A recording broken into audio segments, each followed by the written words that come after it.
So in honor of Robert De Niro's birthday on the 17th of August this year, I'm watching all my De Niro movies. So let's pick the next one. Actually, don't know what it's picking. What is it? Oh, A Bronx Tale. I feel like I've rewatched this one recently. I remember I've seen this one. I think I liked this one. Let me read you the synopsis. In his directorial debut, Robert De Niro stars as Lorenzo Arnoldi, a hard-working bus driver who stands up to the local mob boss if he has to keep his son from falling into the life of crime. The streets of Bronx are a tough place for a kid to grow up. You learn fast or you lose everything. Lorenzo's son, Cagloro, I'm really bad at these names, I'm sorry, learns about the virtues of hard, honest work from his father who owns nothing but his integrity. He also learns about easy money and life on the streets from the man who owns them, a mobster called Sonny. Now, Cagloro must choose between earning respect like his father or commanding it like Sonny, always one step away from a broken bottle, a pistol whipping, or a shotgun blast. One young man torn between two worlds just a city block apart is about to learn that the streets run two ways. For every cent of easy money, there's a tough and sometimes deadly lesson to learn. You know, I could have sworn I read somewhere that Raging Bull was his first directorial movie, but maybe I could have read that somewhere wrong. So, he directed this movie. I do know that he wants to see how well Raging Bull has hung up, though. But yes, I've seen this movie. Can't remember what I thought of it. I'm pretty sure I liked it because I liked the storyline between, you know, mafia versus family. Like, which one do you pick as a child? Like, you want to listen to your parents, but your dad's a so-and-so because your dad. And you want to look at a mob boss because he's not your dad. And I remember, like, liking the fact that De Niro when he plays father roles, he's bringing his personal life to him. Like, what would he say if his son did something like this? What would he say if his children came up to him and was like, Dad, I don't want to listen to you, I want to join the mob? Like, that's what I love when he does parental roles, is that he feels like he's bringing his own experience to life. I actually can't remember how far along his kid's history is on this, though.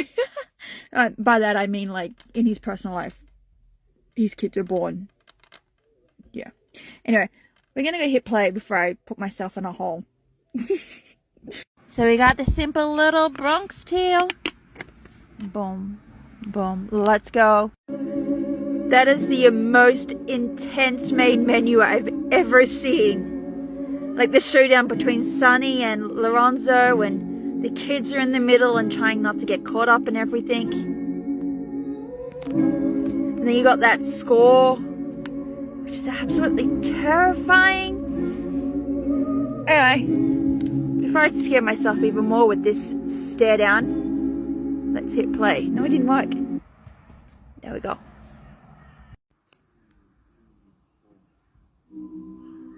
So it's the score from the main menu in this as well that opens the film, which I think is a pretty nice little segue if you're looking at it from the DVD perspective.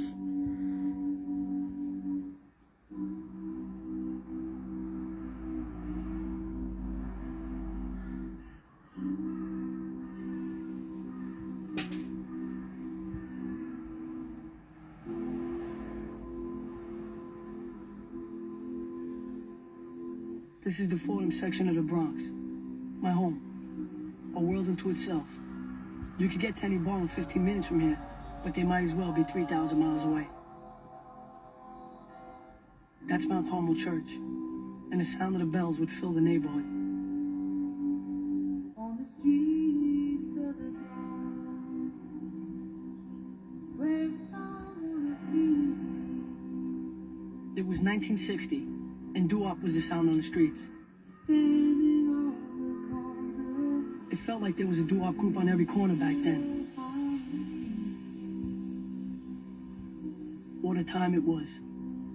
I hate how they set this kid up, because they're like, we know you saw this shooting happen, so can you, like, point him out? And they're bringing him up to the line of mobsters.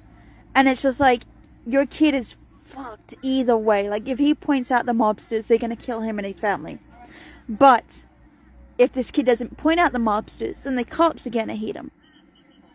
So, you know, the kid's screwed either way. And his dad's already told him to shut up and pretend you don't know nothing. But the kid's like, hey, I know everything. So it's the walk of shame down the street to point out who the killer is.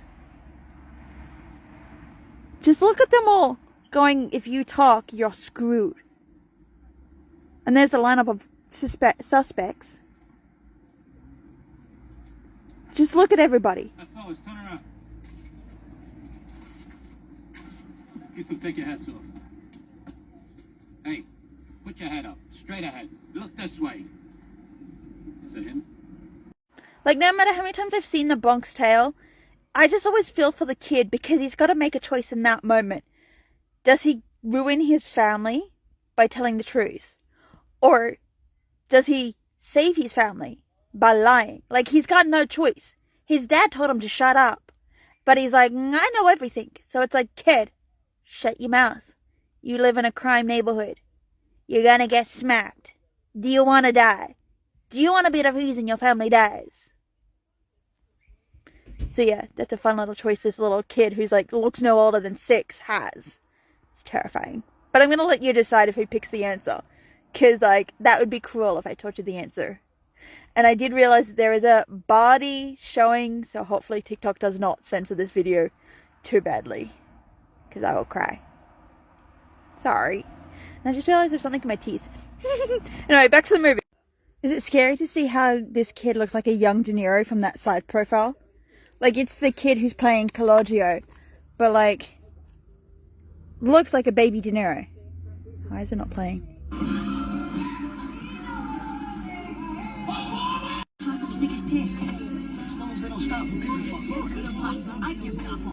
Yeah, apologies, it does use the N-word in this, and it's a little kids using the N-word, because it's in the time period where white versus black was the segregation. But yeah, the side profile of the kid looks like a young De Niro. The face from front on doesn't, but the side does. Again, apologies for the N-word. Yeah. I love how Sonny talks about the door test, which is essentially you lock the car, you unlock the passenger seat, and you see if the girl unlocks the driver's side to let the man in. But it's really funny listening to the door test because you're like, in this day and age, realistically, who has cars like that anymore? Most cars are automatic. You hit a button and you go. Most cars, you put the key in the lock and it unlocks, right? There's none of those little, buttons that you push into the car anymore. Those things always drove me insane as a kid, but it was always fun to play with. But, like, cars don't have those anymore. So, like, what's the next best thing for the door test? Because, like, I want to find a modern equivalent. Because, like, does it work? Oh, I didn't realize this was a dedication to his dad. How have I never noticed that? So, A Bronx Tale, yes, it has racial overtones in it, and it's intense. But it points to the fact that this is the time that it was related to. This is where segregation comes into play, racial tensions come into play. But also the biggest part of the story is Italians and how young kids can be influenced. A young boy not seeing eye to eye with his dad. A young boy covering the truth at a young age. A young boy who finally gets noticed by a gangster that he's idolized. A young boy who, without this gangster being a father figure, wouldn't have ended up where he's ended up in this point of the movie. Apparently it's based on a true story / a memoir, but I'm not 100% sure because I don't actually know past the movie. But it's beautifully done, and I've watched this movie countless times, and yet I still forget parts of this movie, so every time I watch it, it still feels like the first time. It is graphic with some of its violence. It's intense with some of its language. It's definitely I don't know if you would call it a coming-of-age story, because I don't know if it fits into that timeline, but it's definitely one of those stories where you're watching this young kid. You're following this young kid and his choices, and how these two father figures, his biological dad and this mob boss, are trying to fight for that role of dad. How just everything comes together and can collide. Even years later, when was this released? Oh, why can't I see it? 1993. So it's like 29, nearly 30 years old. It's still a good movie. Worth a watch. Because even now, like, even though it's set back in whenever, you can see that it's still relevant to today. Because of the overtones, because of the peer pressure, because of everything else. Still a good movie.